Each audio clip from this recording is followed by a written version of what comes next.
Alright, greetings everyone. Ray Landis here with another guitar adventure. And today we've got a Firefly. This is going to be a Les Paul type of guitar. And the interesting thing about this is it's supposed to have a maple fretboard. So let's open it up and take a look. Firefly is known to package their guitars very well. That's the one I got. I was very impressed with it. So here we go. Oh, just like I suspected. Totally encased in styrofoam. So we'll just kind of step on the box and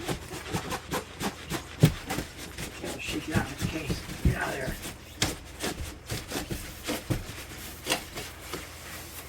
there. And we don't need that. Tape. Let's try this again. Ah.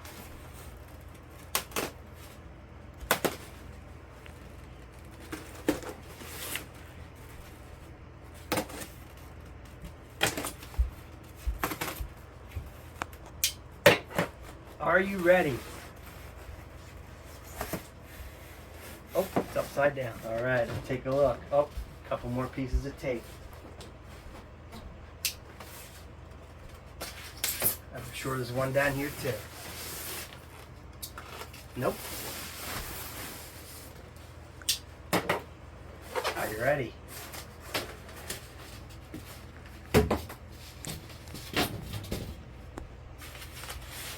Ah.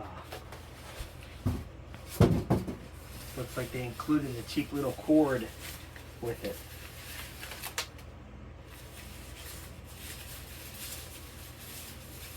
I always like the way these guys package these. Here we go, you ready? Ooh.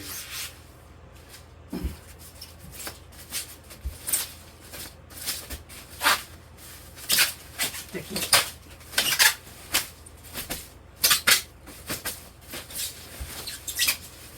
Oh, wow. Look at that.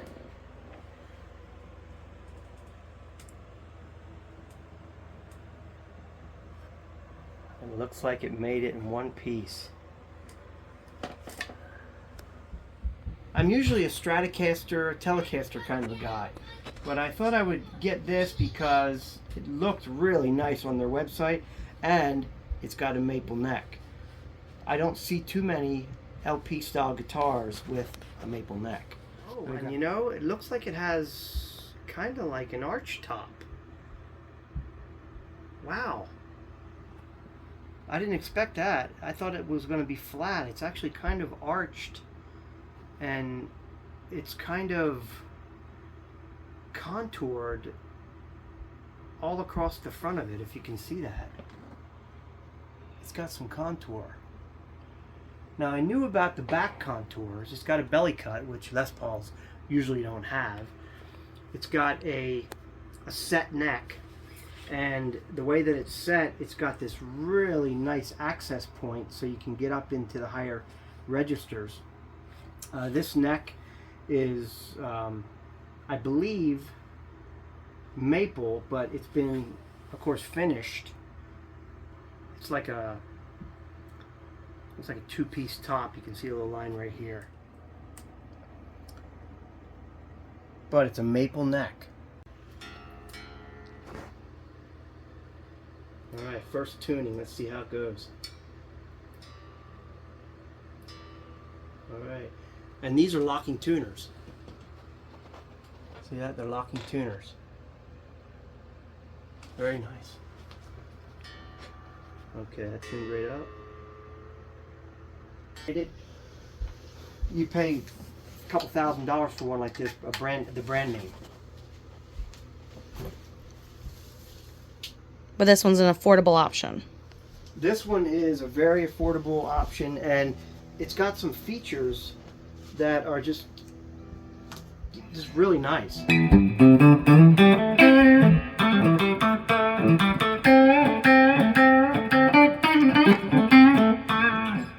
a little sticky. Could be because of the weather. Right now it's super humid.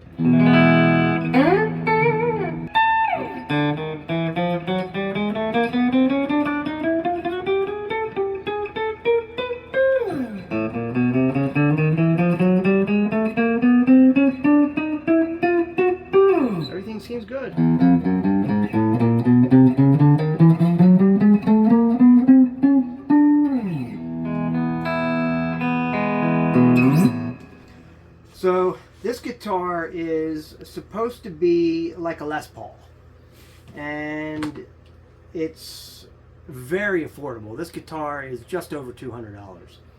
And the thing that makes this guitar really unique in regard to the price and what you get for it is it does sound quite a bit like a Les Paul. It's got the same type of configuration. It's got the three-way switch, the two humbuckers, individual tone and volume for each pickup, and you know, it's got that single cutaway body.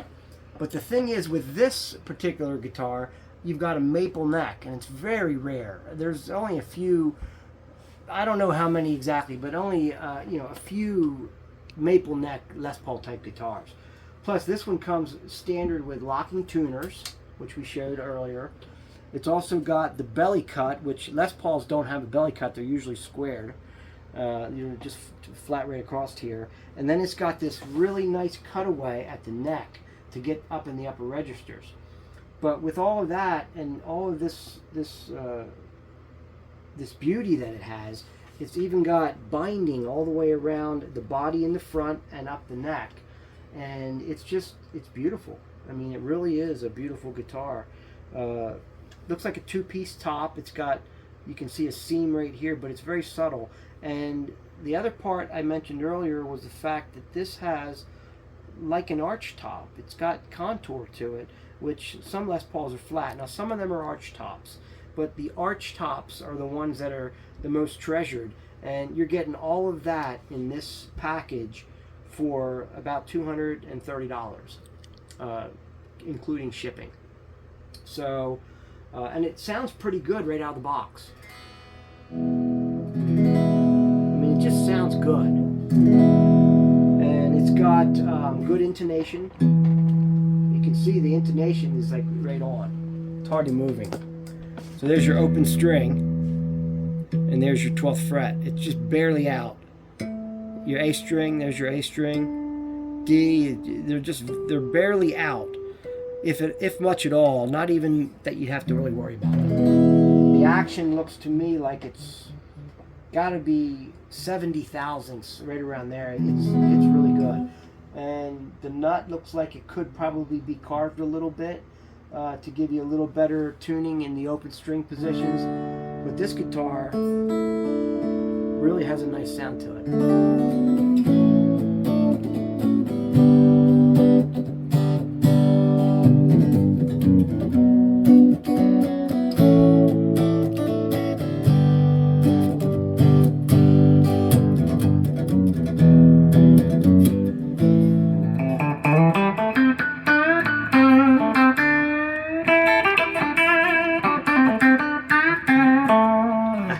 Particular guitar I am not going to modify. As you know from some of my other videos, I've spent a lot of time you know, taking things apart, modifying and changing things. And my intention with this guitar, number one, was to add something of like the LP style to my collection. But I really liked the way that it looked and the features that it had. And now with having it and playing it, this is different than my other guitars, is because I don't really want to modify this at all. I really like this the way that it is. If I did anything to it, I would maybe perhaps change the pickups. But because the quality and the sound and all of the workmanship on this guitar is already, I would call Primo, I don't have plans to change this guitar at all. And that would make this different from a lot of the other guitars in my collection. So let's take a look at this top. I did not expect this top. If you can catch that in the light, it's got a lot of contour. And again, I did not expect it to be kind of like the arch top style. You know, I think that as I purchased this, I thought it was going to be more traditional on the front, and then the contemporary part being the back, because that's way different than a standard Les Paul. The belly cut, you don't see that. And then this contour here, you don't normally see that on, you know, the standard Les Paul. Now, obviously, they couldn't put the binding on the back because of these contours. That's why Stratocasters generally don't have binding unless it's a flat type of a body. But they give you the binding at the top with the arch top look, and then they give you the contours in the back that make it really modern. And that to me is kind of the best of both worlds. And I like also that this particular one doesn't have that uh, little pick guard that most Les Pauls have. They usually have this little pick guard with a little bracket that hooks onto the bottom of the guitar. I'm just glad that this one doesn't have it, because for one, it doesn't need it, and it looks so sleek without that. It is just really, this is a nice guitar. So I'm going to keep this one, I believe, just the way that it is, and just maybe do a few adjustments to it, tweak the intonation, make sure that the string length is just right. Maybe I'll carve the nut a little bit, but other than that, this one is probably going to stay stock because I like it.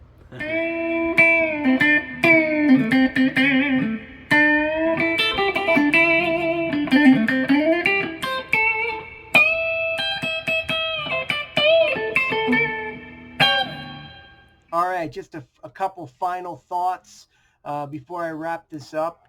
And once again, this is a very nice guitar. Very much like a Les Paul, but it's got some nice modern features.